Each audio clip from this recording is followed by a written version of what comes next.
Biological classification.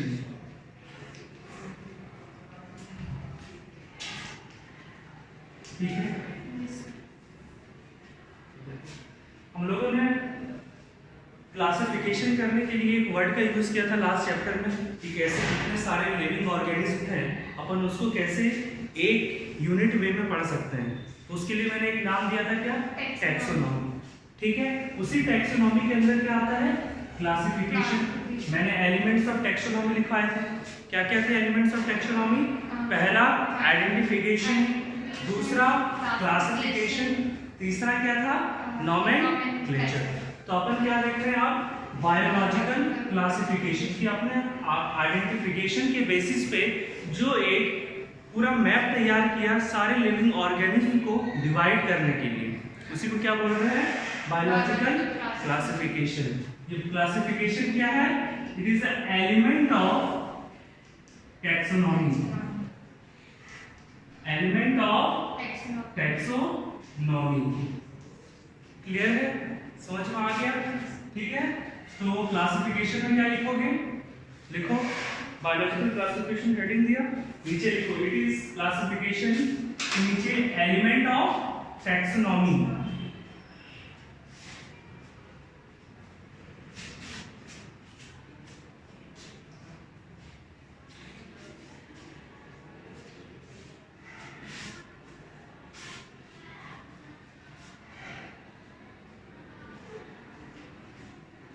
देखो it is a method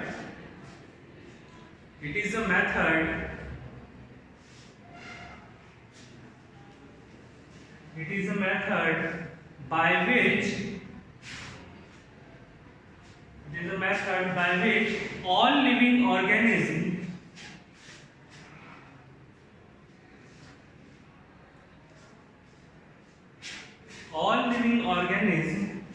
are grouped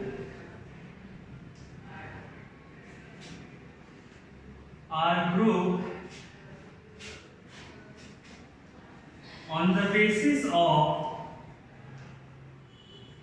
the basis of similarities and dissimilarities।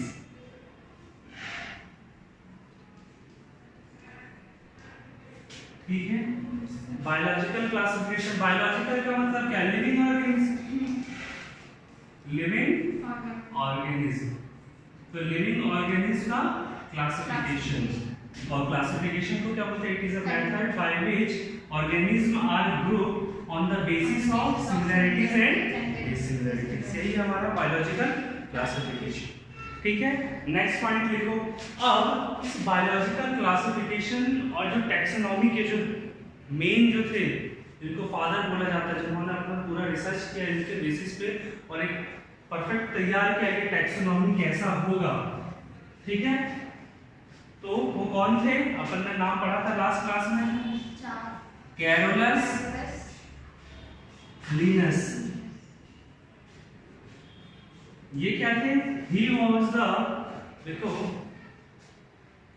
He is the लिखना, he is the father of modern taxonomy. Carolus Linnaeus के आगे dash लेके क्या लिखना? Hyphen देके he is the father of modern taxonomy।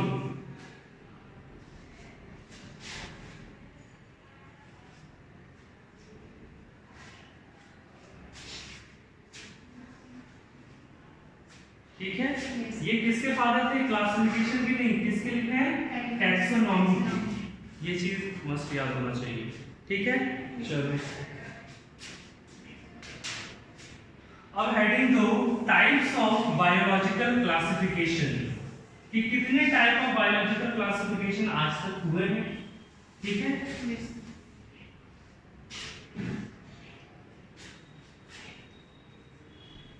Types of classification.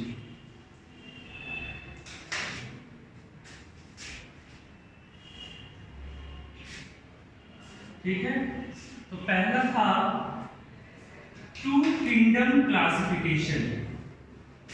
Two kingdom classification.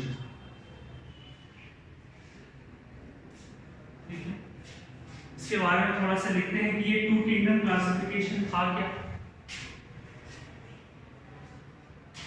लिखो, it was given by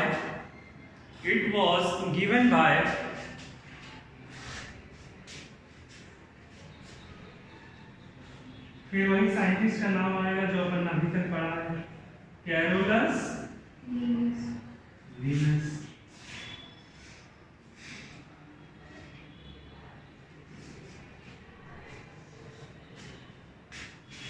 Carolus Linus, ठीक है। अब पॉइंट बनाओ, लिखो, according to him the whole living organism according to him the whole living organism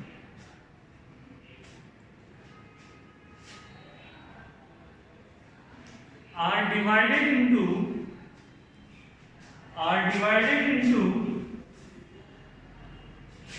two kingdoms.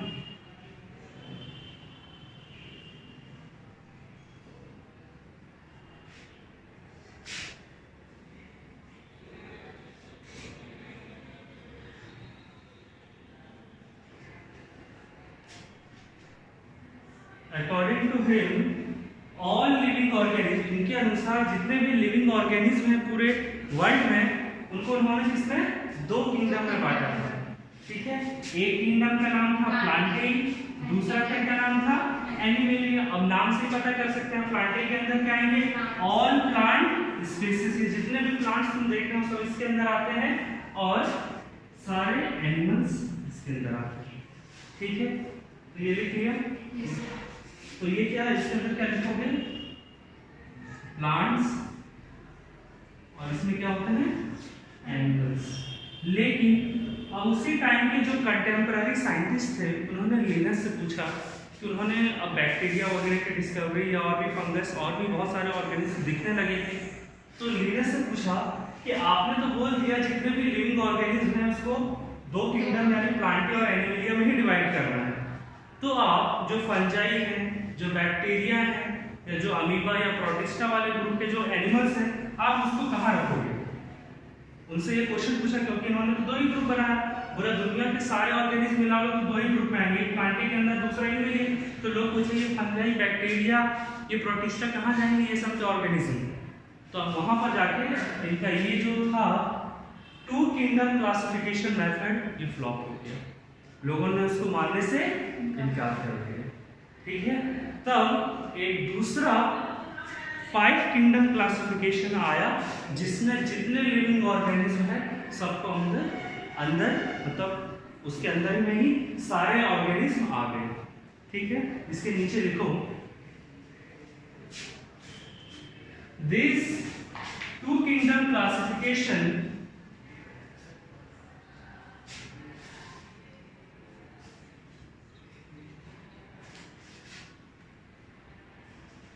was inappropriate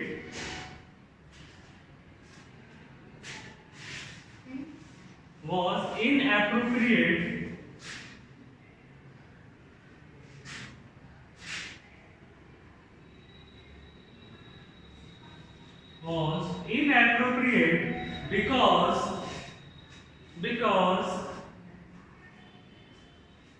it could not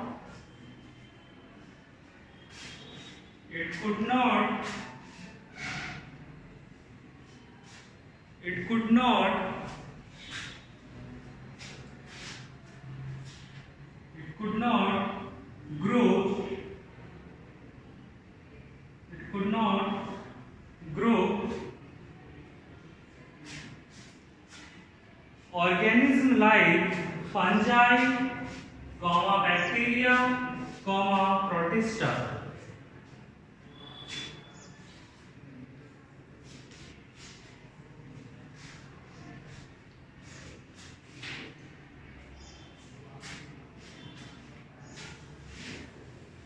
ठीक है, समझ में आ गया? चलो अब नेक्स्ट देखते हैं।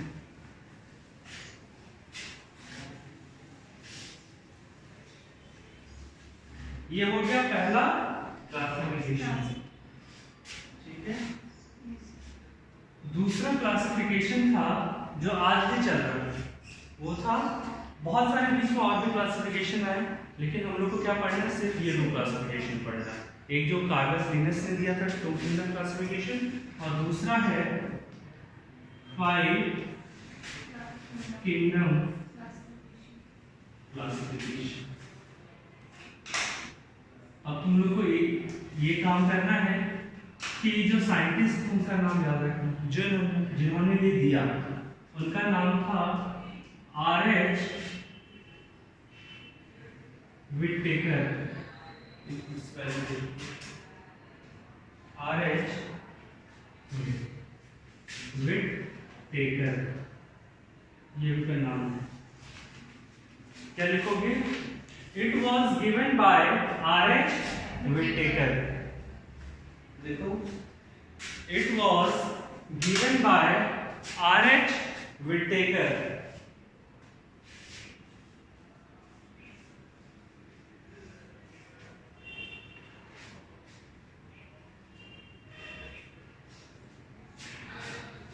ठीक है, अब तो समझ में आ गया कि इन्होंने ये 5 किंगडम ऑफ क्लासिफिकेशन दिया। अब इनके बेसिस क्या थे? जैसे लिनस का तो समझ में आता, उन्होंने प्लांट्स को चुना और एनिमल्स को चुना और उन्होंने बांट दिया, तो उनके बेसिस को पढ़ना तो सिंपल चीज है। लेकिन इन्होंने जो 5 किंगडम में पूरे लिविंग ऑर्गेनिज्म को बांटा, तो उनका बेसिस क्या था? ठीक है, तो एक छोटा सा हेडिंग दो इसी में से, बेसिस ऑफ क्लासिफिकेशन। किसकी क्लासिफिकेशन की बात हो रही है? 5 किंगडम वाली।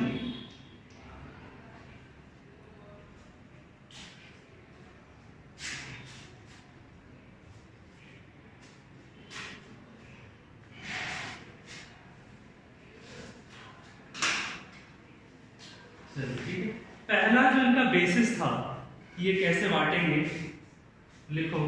First,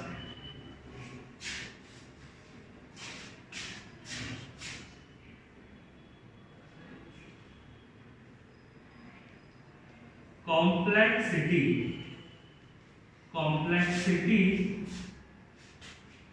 of cell, complexity of cell।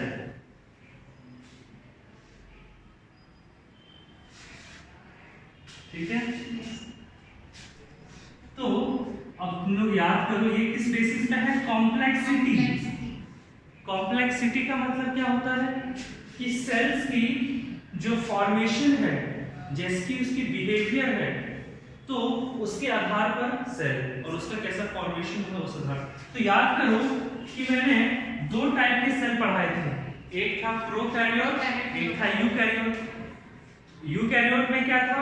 Nuclear envelope जो था डेवलप्ड था, और एक में क्या था? प्रोकैरियोट में अनडेवलप्ड न्यूक्लियर एनवेलप था। वहीं से ये वर्ड उन लोग के लिए यूज किया गया, कॉम्प्लेक्सिटी। ठीक है, एक में क्या था? डेवलप्ड था, इसको क्या बोल रहे थे? यूकैरियोट। और एक में डेवलप्ड नहीं था, उसके लिए क्या वर्ड यूज कर रहे थे? अनडेवलप्ड। क्लियर है? तो कॉम्प्लेक्सिटी ऑफ सेल के हिसाब से पहली बार बांटा गया। अब इसमें लिखो, अकॉर्डिंग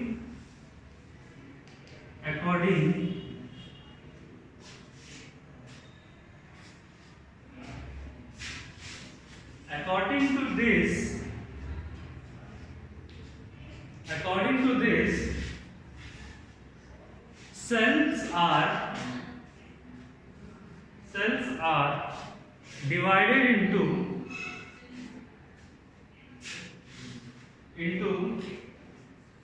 2 groups।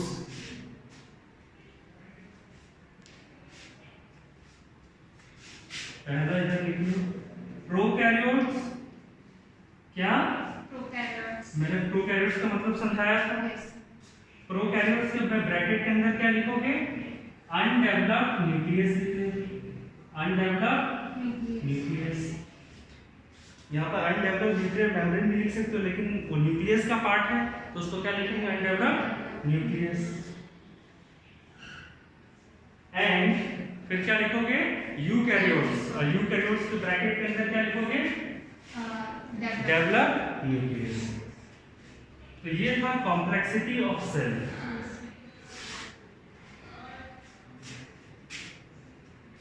मतलब कि सेल के जो स्ट्रक्चरल फॉर्मेशन में, ठीक है, स्ट्रक्चरल फॉर्मेशन में कैसे वेरिएशन थे, उस आधार पर इसको कॉम्प्लेक्सिटी बोला गया।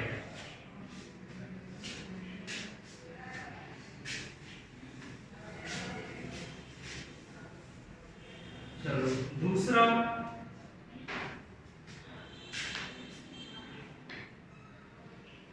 Number of cell.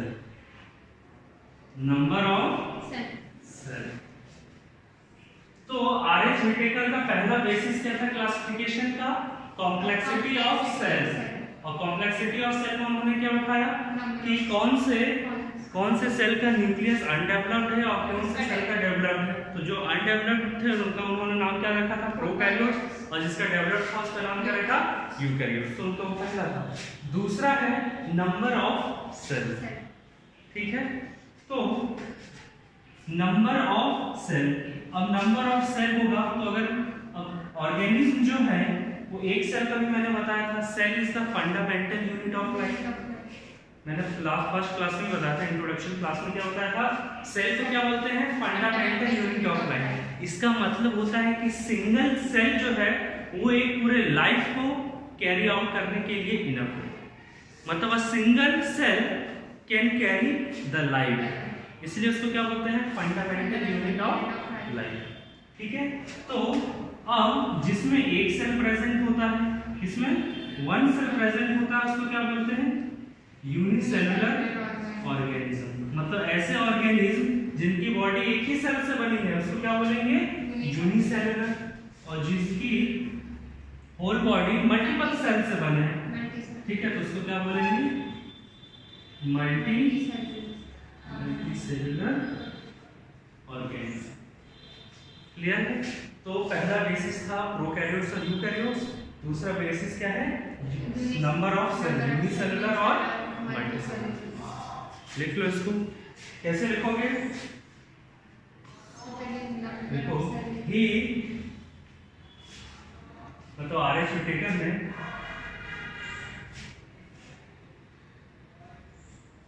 he divided the whole organism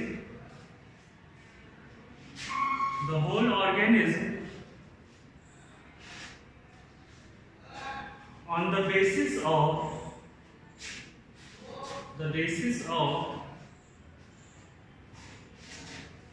number of cell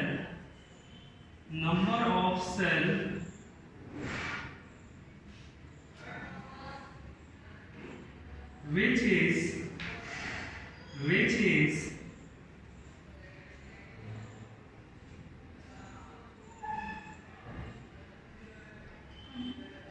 is constituting the organism.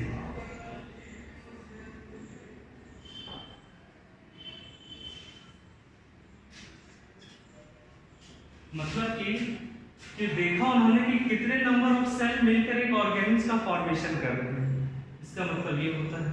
ठीक है, ठीक है। तो अब लिखो, फर्स्ट में लिखोगे unicellular organism. Unicellular organism,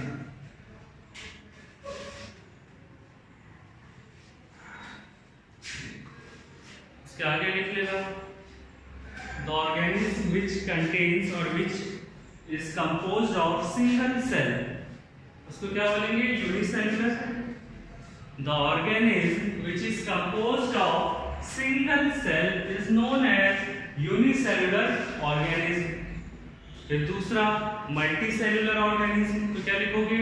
the organism which are composed of multiple number of cell is known as multicellular organism। लिख लो इसको।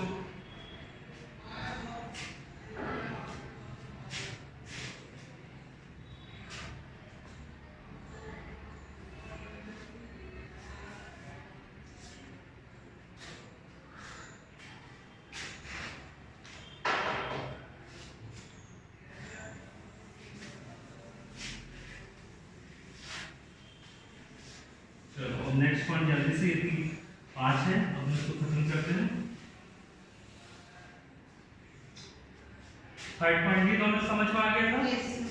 तीसरा था मोड ऑफ न्यूट्रिशन, कि वो लोग क्या मोड ऑफ न्यूट्रिशन, क्या है मोड ऑफ न्यूट्रिशन का मतलब कि वो अपना जो न्यूट्रिशन है, न्यूट्रिशन मतलब न्यूट्रिएंट्स, न्यूट्रिएंट्स मतलब फूड एंड वाटर, तो जो ऑर्गेनिज्म है अपने फूड या तो वाटर कैसे अपटेक करते हैं उसी को क्या बोलते हैं, मोड ऑफ न्यूट्रिशन।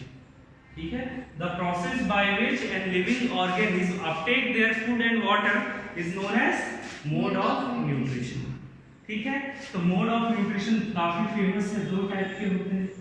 एक होता है जो अपना भोजन और पानी की व्यवस्था खुद करता है, यानी कि ऑर्गेनिज्म, ठीक है, विच प्रिपेयर देयर फूड इटसेल्फ, तो उसको क्या बोलते हैं, ऑटोट्रॉपिक। याद आया? ऑटोट्रॉपिक अपन ये 7-8 से ही पढ़ रहे हैं, ऑटोट्रॉपिक न्यूट्रिशन। तो उनका जो तीसरा बेसिस था क्या था, न्यूट्रिशन की, वो खाते क्या है, और था हीट्रो,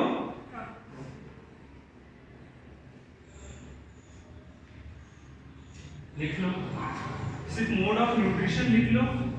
ठीक है,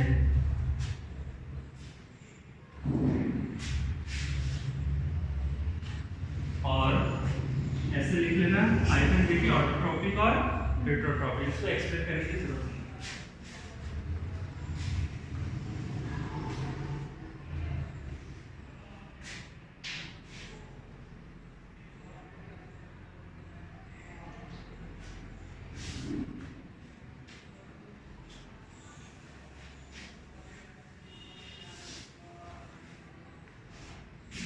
एक और बेसिस था इनका, मतलब 2 और हैं, प्रेजेंस और एब्सेंस ऑफ सेल वॉल। समझ में आया? सेल वॉल हर लिविंग ऑर्गेनिज्म में नहीं होता है, ये सिर्फ किसमें होता है, फंजाई और प्लांट में होता है, और कुछ बैक्टीरिया में भी होता है। ठीक है, तो लिख लो, फोर्थ क्या है, प्रेजेंस और absence of cell wall. 4th point,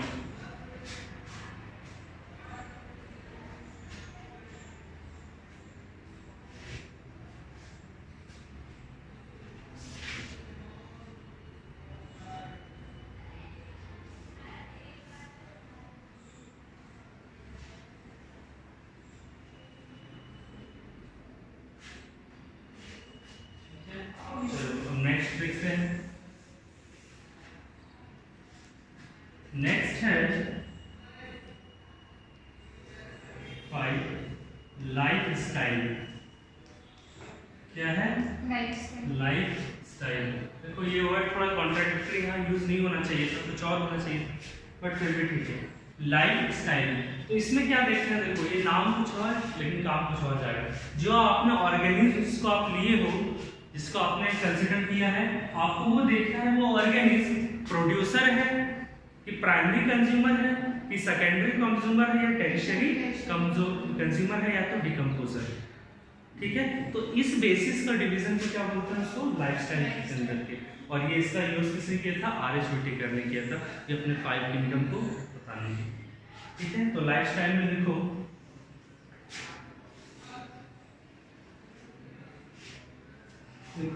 RH. Whittaker, देखो जितने बार इसका नाम लूंगा ये साइंटिस्ट लोग के दिमाग में रहेगा, तो एक बार तो इसको अब क्या करना, हर एक में लिखते जाना, एग्जाम में भी आए तो भी लिखते जाना, कम से कम याद तो रहेगा। ठीक है, तो लिखो R H. Whittaker grouped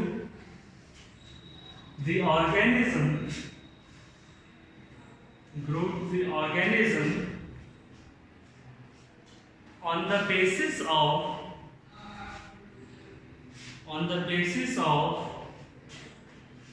their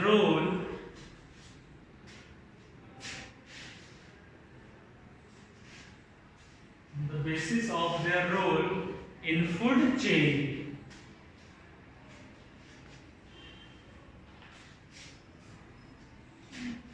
the basis of their role in food chain.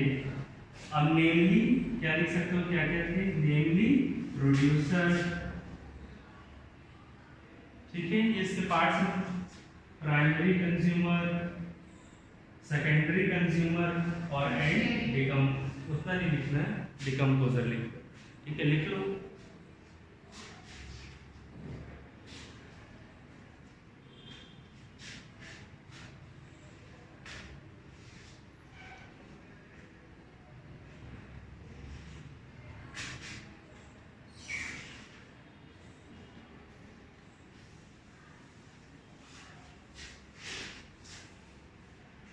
चलो 6th है,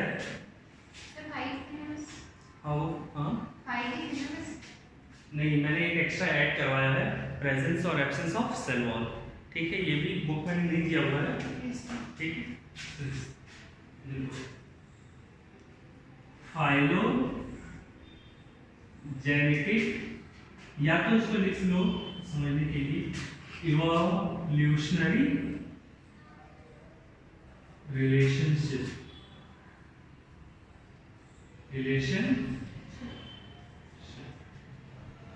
6 प्रोसेस।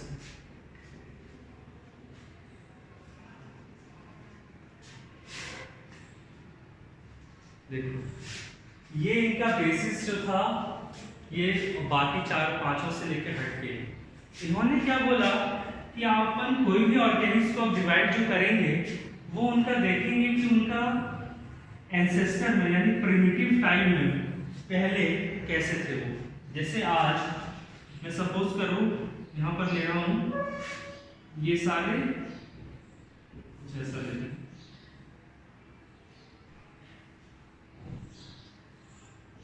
ठीक है, यहाँ पर मैंने ले लिया टाइगर, यहाँ पर मैंने ले लिया लायन, यहाँ लियोपार्ड ले लेते हैं और यहाँ चीता ले लेते हैं सर, ठीक, ये डिफरेंट ऑर्गेनिज्म है। तो इनका जो ओरिजिनेशन है, ठीक है, कि ये लोग कहाँ से इनकी उत्पत्ति हुई, कहाँ से ये सब ओरिजिनेट हुए, तो यहाँ पर आके पता चलेगा वो एक था क्या, कैट फैमिली, ठीक है। तो इसको बोलते हैं फाइलोजेनेटिक ट्रीज, जो अपन बनाते हैं एक रिलेशन का, ठीक है, और ये इनका इवोल्यूशनरी प्रोसेस है कि एक कैट फैमिली के थे, वहां से सब क्या बने, टाइगर बन गए, कोई लायन बन गया, कोई लेओपार्ड बन गया, कोई चीता बन गया। तो विटेकर ने सारे ऑर्गेनिज्म को इस तरह से देखा, जैसे 5-6 ऑर्गेनिज्म को रखा और सबका देखा कि सबके पूर्वज कौन थे और उनका कैसा इवोल्यूशन हुआ। इवोल्यूशन मतलब कि कैसे उनकी बॉडी में चेंजेस आते गए, एज ए लिविंग ऑर्गेनिज्म कैसे उनमें चेंजेस आते गए, उनके मोड ऑफ न्यूट्रिशन, ठीक है। जैसे अपन भी पहले क्या था, हमारा मोड ऑफ न्यूट्रिशन पहले क्या था, अर्ली मैन थे, अपन तो कार्निवोर्स थे, लेकिन हमारा इवोल्यूशन होते होते होते आज हम लोग क्या है, कार्निवोर भी है, हर्बीवोर, दोनों अपना अपटेक करते हैं, और भी अलग है। उस टाइम हमारे बॉडी में कितने हेयर्स होते हैं, आजकल धीरे धीरे कम होता है। ये सब सारे क्या है, एक प्रोसेस ऑफ इवोल्यूशन है जो धीरे धीरे चलता रहता है, ठीक है। उसी तरह से तो ये फाइलोजेनेटिक और इवोल्यूशनरी रिलेशनशिप भी इन्होंने देखा, आर.एच. विटेकर ने देखा अपने इस किंगडम को बांटने के लिए। सोचो इन्होंने इतने चीजों पे स्टडी किया, फिर जाकर उन्होंने 5 किंगडम क्लासिफिकेशन किया, ठीक है। तो इसमें लिखो, लिखोगे, देखो ही मतलब कौन, R H. Whittaker. He classified the organism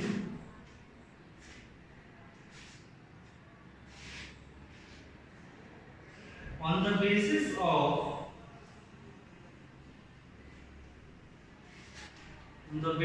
of their primitive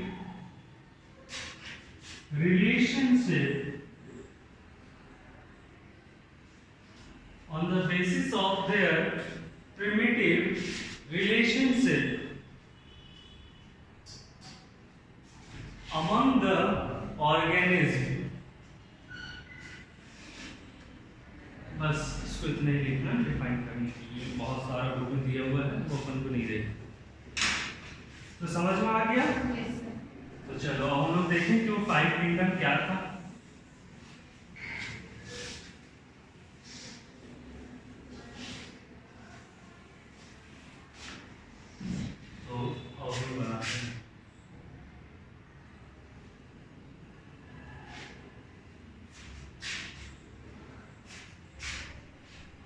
और इस बायोलॉजिकल क्लासिफिकेशन में पांचों किंगडम है, लेकिन हम लोग एक किंगडम के बारे में पढ़ेंगे, मेनली वो क्या है, मोनेरा। ठीक है, मोनेरा को देखेंगे और बाकी अभी तो काफी टाइम निकल गया है। ठीक है, हमें सिलेबस से पूरा कंप्लीट करना है। ठीक है, मोनेरा ही सबसे ज़्यादा इम्पोर्टेंट है, बाकी एनिमेलिया है उसके बारे में मैं कुछ बताऊंगा जो इम्पोर्टेंट चीज़। ठीक है, तो सबसे पहला है मोनेरा। मोनेरा, ठीक है, ये मोनेरा का मतलब क्या होता है पता है ग्रीक में? मोनेरा का मतलब होता है सॉलिटरी। सॉलिटरी का मतलब पता है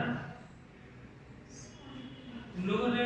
ये विलियम वर्ड्सवर्थ का क्लास 10 में एक था द सॉलिटरी रीपर, नहीं है, सॉरी एमपी बोर्ड में नहीं होगा, एसबीएसई में हाँ, एक पोयम है सॉलिटरी रीपर। सॉलिटरी का मतलब होता है अकेला या अकेली, एलोन। क्या होता है इसका मतलब? एलोन। अब तुम लोग सोचोगे सर आप मोनेरा को एलोन क्यों बोल रहे हो, अभी देखेंगे। ठीक है, मोनेरा है और क्या है? प्रोटिस्टा।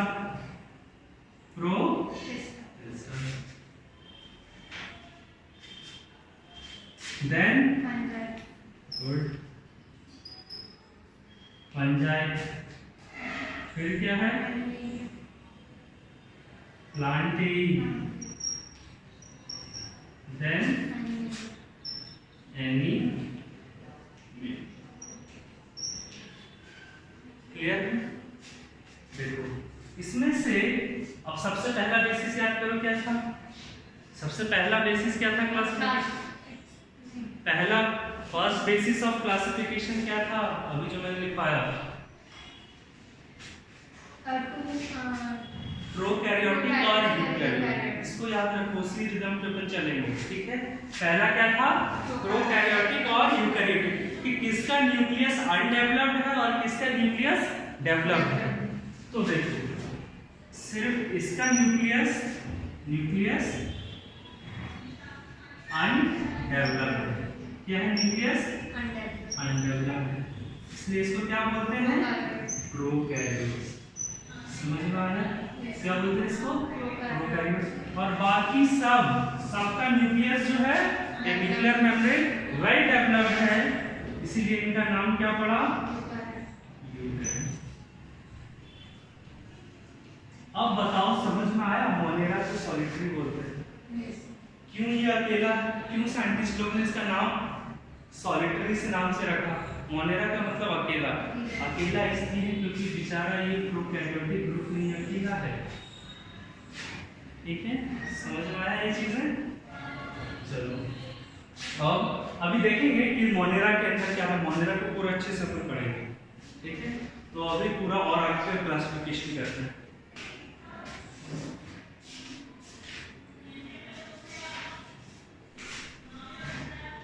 चलो अब देखो दूसरा क्या था क्लासिफिकेशन का बेसिस, बताओ पढ़ो। हाँ, सेकंड पहला बेसिस तो क्या था? प्रोकैरियोट और यूकैरियोट। दूसरा क्या था बेसिस ऑफ क्लासिफिकेशन में? यूनिसेलुलर और मल्टीसेलुलर। ये याद रखना, पांच कम से कम याद रखना, भले सेलुलर को याद रखना नहीं। ठीक है, क्या है? यूनिसेलुलर और मल्टीसेलुलर। तो ये था प्रोकैरियोट्स। अब ये जो जनरली ये यूनिसेलुलर ही होता है। क्या होता है? यूनिसेलुलर। अब इसमें से ये जो प्रोटिस्टा है यूकैरियोटिक है। क्या है? यूकैरियोटिक है और यूनिसेलुलर। और ये जो बाकी हैं वो क्या है? मल्टी। बात समझ में आया? ठीक है, क्लियर है?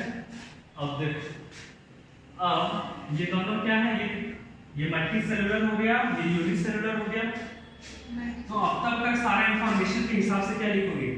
ये पहली बात प्रोकैरियोट है। क्या है? प्रोकैरियोट है। दूसरी बात यूनिसेलुलर है। क्या है? यूनिसेलुलर। थर्ड ये यूनिसेलुलर है और यूकैरियोटिक है। और ये सारे क्या है? मल्टीसेलुलर और यूकैरियोटिक। इस तरह से याद रखना है इसको। अब तुम्हें कोई भी पूछ दे जैसे कि प्रोटिस्टा के बारे में 3-4 लाइन बताओ, तो सबसे पहले क्या बताओगे? It is eukaryotic. दूसरी बात क्या बताओगे? यूनिसेलुलर। और बाकी की बातें भी फिर करेंगे, ठीक है। तीसरा बेसिस क्या था? मोड ऑफ न्यूट्रिशन, कि ये लोग जो अपना भोजन पानी किस प्रकार अपटेक करते हैं, किस तरह से लेते हैं, क्या खुद से बनाते हैं या दूसरों से लेते हैं, ठीक है। तो पता चला ये जो मोनेरा वाला ग्रुप था, मोनेरा वाला जो ग्रुप था, इसमें ऑटोट्रॉपिक भी है, क्या है? ऑटोट्रॉपिक भी है और एंड हेटेरोट्रॉपिक बोथ।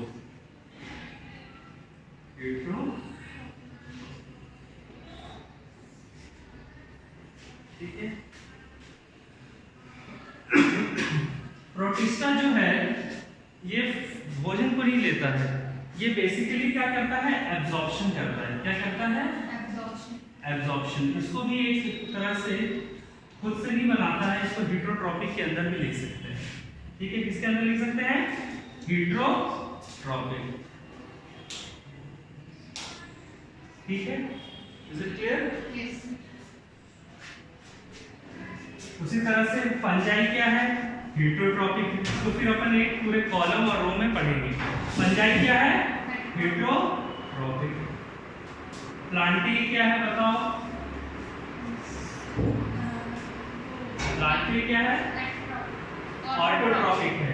लेकिन प्लांटी में सिर्फ ग्रीन प्लांट्स, क्या सिर्फ ग्रीन प्लांट्स ही क्या है? ऑटोट्रॉपिक। बाकी सब क्या है? प्लांटिंग में ग्रीन प्लांट्स ऑटोट्रॉपिक, ठीक है। अब एनिमल्स को पता है वो कैसे हैं?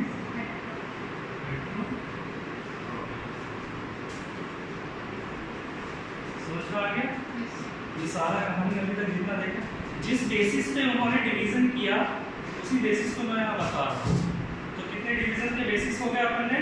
प्रोकैरियोटिक और यूकैरियोटिक के हिसाब से देखा। प्रोकैरियोटिक क्या है? सिर्फ मोनेरा, और बाकी protista, fungi, Plantae, Animalia eukaryotic. फिर अपन ने देखा सेल के नंबर के हिसाब से, तो मोनेरा यूनिसेलुलर है, प्रोटिस्टा यूनिसेलुलर है, बाकी क्या है? फिर तीसरा बेसिस देखा मोड ऑफ न्यूट्रिशन। तो अपन को चला मोनेरा जो है ऑटोट्रॉपिक भी और हेटेरोट्रॉपिक भी। प्रोटिस्टा जो है वो एब्जॉर्ब करता है, तो इसको कहीं ना कहीं अपन हीट्रो के अंदर भी रख सकते हैं, या तो स्पेशल कंडीशन एब्जॉर्प्शन के अंदर। फंजाई जो है वो हेटेरोट्रॉपिक का जनरल सब में चेक लगाना, कोई भी सब में ऑलवेज नहीं लगाना है। मैंने बताया था स्टार्टिंग में कि बायोलॉजी में ऑलवेज यूज नहीं करते, कहीं ना कहीं कुछ ना कुछ एक्सेप्शन जरूर होगा। कुछ प्रोटिस्टा भी ऐसे होंगे जो ऑटोट्रॉपिक होंगे, कुछ ग्रीन प्लांट्स भी ऐसे होंगे जो हेटेरोट्रॉपिक होंगे, ठीक है। तो कुछ भी हो सकता है, इसलिए हम लोग जनरली का यूज करते हैं। और एनिमलिया जो है वो, इतना बात क्लियर है? अब फोर्थ क्या था हमारा basis?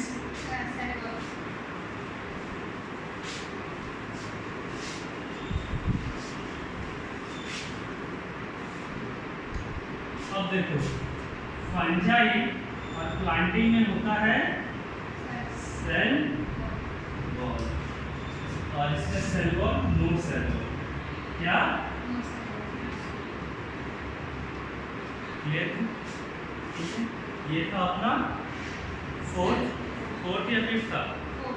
Fourth basis of classification, ठीक है। अब फिर क्या था? लाइफस्टाइल का मतलब कि वो फूड चेन में कौन से ट्रॉपिक लेवल पे रह रहे हैं, उनका रोल क्या है फूड चेन में। तो फिर अपन डिवाइड करेंगे कि कोई प्रोड्यूसर है, ठीक है। जैसे ये प्लांटिंग में बेसिकली जनरली क्या है? सब प्रोड्यूसर है, और ये लोग क्या है? जनरली कंज्यूमर, ठीक है। तो ये फिफ्थ बेसिस हो गया। और सिक्स्थ क्या था?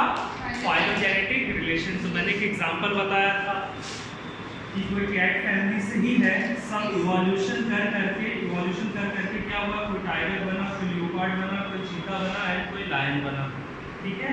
तो इसको क्या बोलते हैं? ये जो प्रोसेस के साथ ये सब डिवाइड में, इसको क्या बोलते हैं? इवोल्यूशन, ठीक है। और ये जो तुम देख रहे हो, ये जो ट्री है एक दूसरे के बारे में जो बता रहा है, इसको बोलते हैं फाइलोजेनेसिटी। इसलिए इसको बोलते हैं फाइलोजेनेटिक या इवोल्यूशनरी रिलेशन। ये बातें क्लियर है? ठीक है।